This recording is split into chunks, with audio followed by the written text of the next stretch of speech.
What's up, everybody? I'm Greg Miller, and this is the best voice actress in the business, Erin Fitzgerald. Wow. How you doing? I'm great, thanks. Thank you so much for coming. You, of course, just did Up at Noon. Up at Noon posted yesterday, Monday. You go watch it on IGN. There's a link below, right here. You go to that link, you watch the full episode.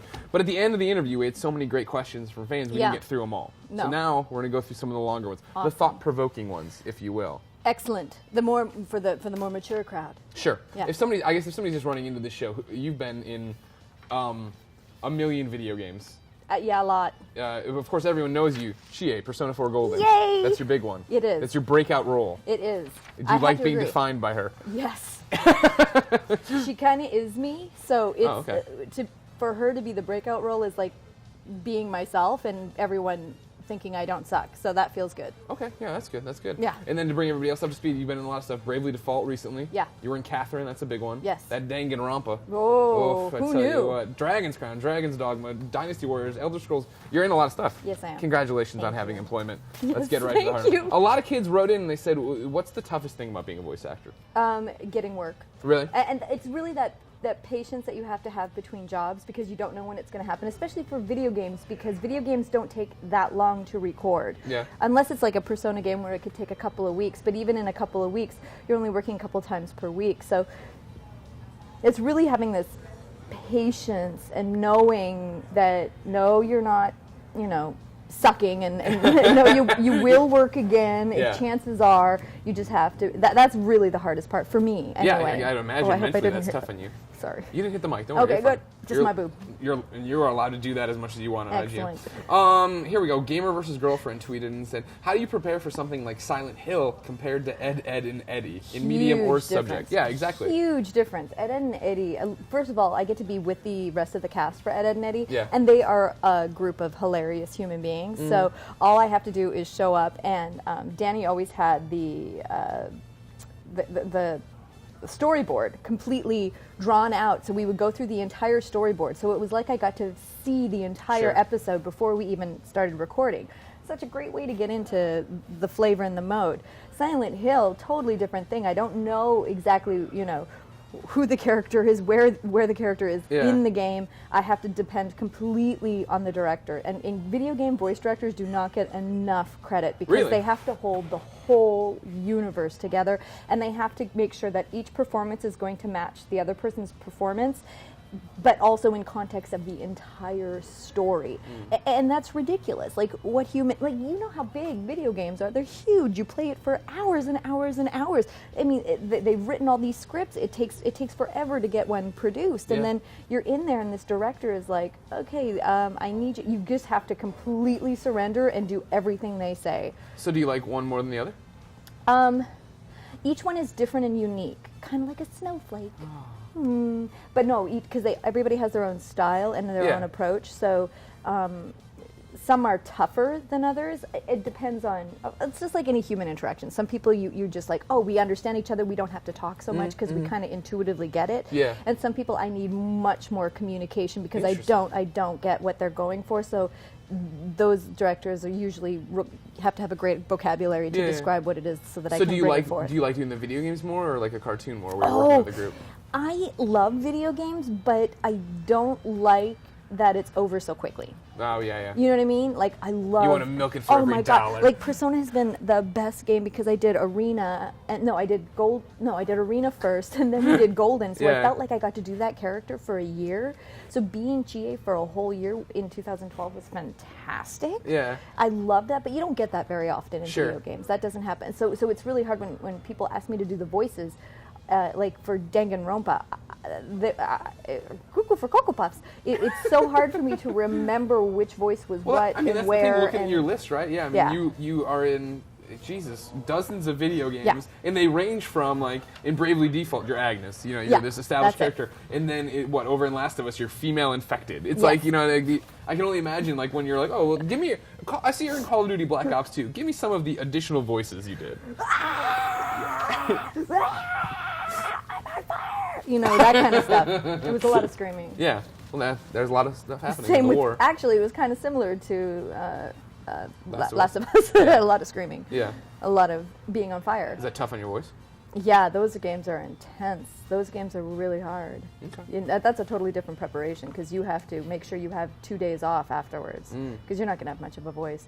Or if you do, like I could do like the sorceress's voice the next day, but I couldn't do, Polka from Eternal Sonata. I wouldn't be able to nail that voice after. Sure. There's different ranges, yeah, right? Yeah, because certain areas of my voice will be gone after a day of screaming. No, I don't like that. That's what keeps me out of the game. Yeah. That's why I won't do the voice acting. It's tough. And only in video games is it like that because it's life and death and we're saving the world. You have to. Exactly. Yeah. Matt tweeted, and he says, was it intimidating stepping into the role and becoming the new Chie for Persona 4 Golden? You know what? I really surrendered. I love the process, how this happened. I was contacted by Val Aram, who's the voice director of the Persona games, and she just said, she had been working with the producer, and you said we need a new Chie because Tracy wasn't going to be able to reprise the role. To bring everyone up to speed, of course, Persona 4 was a PlayStation 2 game. Right. It was already done, recorded. Then they decided to do it on Vita, do it in HD, give it the works, the treatment, and so they needed some stuff. So they needed a new Chie, and Val knows me from working with me before, and she just said, I know someone who is Chie. So you trusted her, and I did an audition. I just came in cold.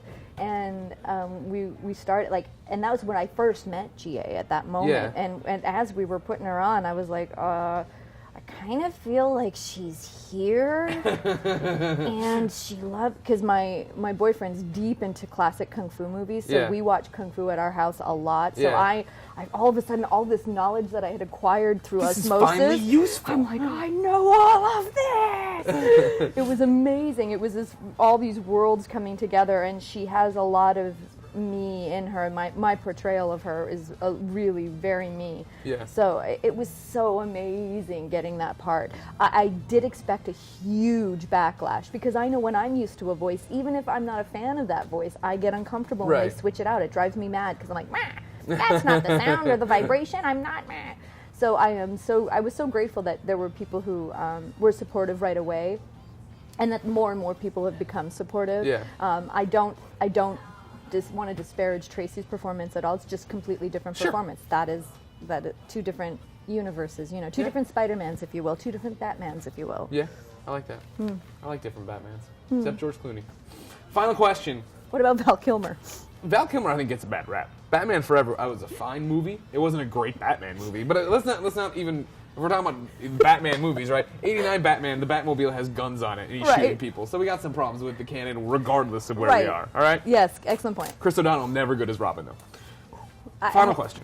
Concur. Dream role. You've already done so much stuff. What's still left to check off the box? Like, who would you want to be? You know what? I'm not at a place where there's a character I want to be, because I am a huge fan of cartoons. So I know that my dream characters are probably in some artist's brain right now, and I don't even know what it is, because cool. I love that. Like I did in Ed, Edd and Eddy, and like I get to do on Wild Grinders, I get to play that total jerk boy. He's a total dink, and I get to be him, and he's amazing, and I love it, and I never would have dreamed to be able to do that. So I kind of open that up. It's more about who I'd like to work with. There are talents that I've not been able to get into the room with yet. Like who? Like I would love to work with Candy Milo. She's one of my favorites. She played the flea on Mucha Lucha, and I love that cartoon series. She's a huge inspiration to me. I'd love to be in the room with June Foray, if that's even possible. She was the granny in the original Looney Tunes cartoons. So there's like talent like that's that. Like, you know what I mean? I've never been in the room with Steve Bloom except to direct him, and I would love to be in the room with Steve Bloom as talent next to each other. It's that kind of thing. Like there are people that I just adore that I would love to just spend the day with doing what we love. That's awesome. Yeah. Erin, it's been my pleasure to spend the day with you. Thank you so much for coming by. You're, of course, in a whole bunch of things. People can find you all over the internet. Follow you on Twitter. You're also doing a Kickstarter soon, correct? Oh, yeah. There's a cartoon, which I would get to work with some dream people. Gray Delisle, April Stewart, Tom Kenny, my favorites. Yuri Lowenthal and Tara Platt, who are all over the Persona stuff. And Clancy Brown and Quentin Flynn in a cartoon called Monstroville. We start that at the end of March. I don't know how long it'll take for us to get the money to be able to do the show, but it's one of those shows where my character is like this little French pirate with a missing tooth, a missing eye, and a wooden leg. So, how do you get into character for that one? I just have to pretend that I am her. Okay. La'arg!